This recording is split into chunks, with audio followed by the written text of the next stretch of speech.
Assalamualaikum warahmatullahi wabarakatuh. Para jamaah, para pemirsa dan mahasiswa yang dirahmati Allah. Pada pertemuan kali ini saya akan membahas tentang cara bersuci bagi orang yang menggunakan perban.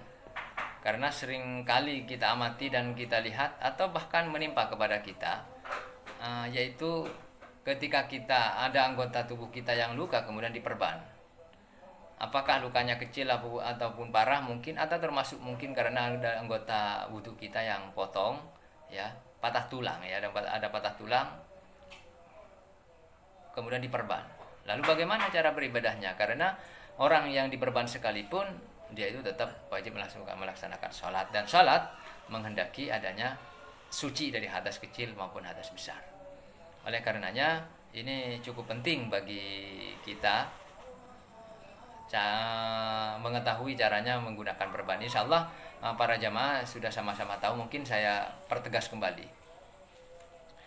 Bagaimana cara bersucinya orang yang di anggota tubuhnya ini ada perban? Ini kalau hadas kecil, ya. Kalau hadas kecil ini. Kalau hadas besar, kalau bagi orang yang hadas besar, ya, kalau punya perban, apakah wudhu? Enggak perlu. Itu yang pertama. Kalau hadas besar, cukup tayamum, langsung tayamum. Tetapi tayamum hanya bisa digunakan untuk satu salat fardu. Jadi ketika masuk waktu sholat, tayamum. Itu kalau orang hadas besar.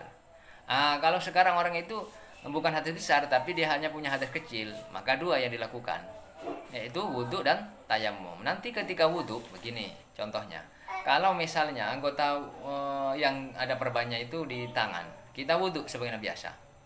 Kemudian di sini basuh, semua basuh. Setelah nyampe kepada yang diperban, cukup dilap dengan air. Kemudian setelah itu bagaimana urutannya di kitab di sini At-Taqrir sendiri dijelaskan tayamum. Setelah itu tayamum mukanya, setelah itu tayamum tangannya, sampai di sini dilap. Enggak usah dibongkar, dilap luarnya dengan debu. Setelah itu dilanjutkan dengan wudhu.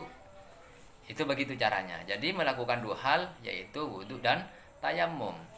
Untuk berikutnya cukup melakukan tayamum saja. Jadi nggak usah repot-repot. Ini kan tadi agak rumit. Masih harus wudhu, tayamum, padahal sudah luka, orangnya sakit. Ini hanya untuk pertama kali saja. Berikutnya nanti cukup melakukan tayamum ketika mau sholat, tayamum. Ketika mau sholat, tayamum lagi. Cukup.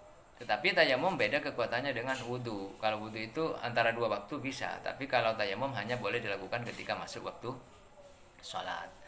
Nah, terkait berikutnya, terkait bagaimana sholatnya, apakah itu wajib diqadha atau tidak? Di sini ada dua pendapat. Pendapat yang pertama mengatakan bahwa ketika kita menaruh atau meletakkan perban itu dalam keadaan punya hadas, artinya tidak suci dari hadas kecil maupun hadas besar. Kita punya hadas kentut misalnya, sudah punya hadas kecil, ternyata setelah itu diperban.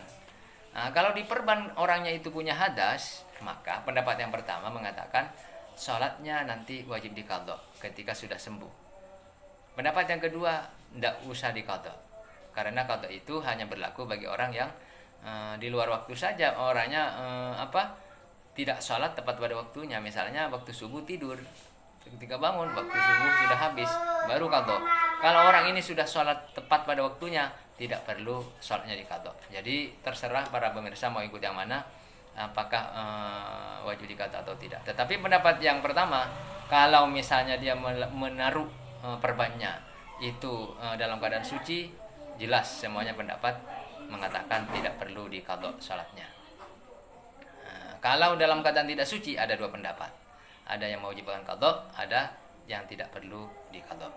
Jadi saya pikir cukup jelas dan tidak perlu diperbuat. Dan kalau ada anggota wudhu kita atau anggota tayamum kita yang misalnya perbannya itu masih bisa dibuka dan tidak berbahaya terhadap kesehatan, sebaiknya dibuka.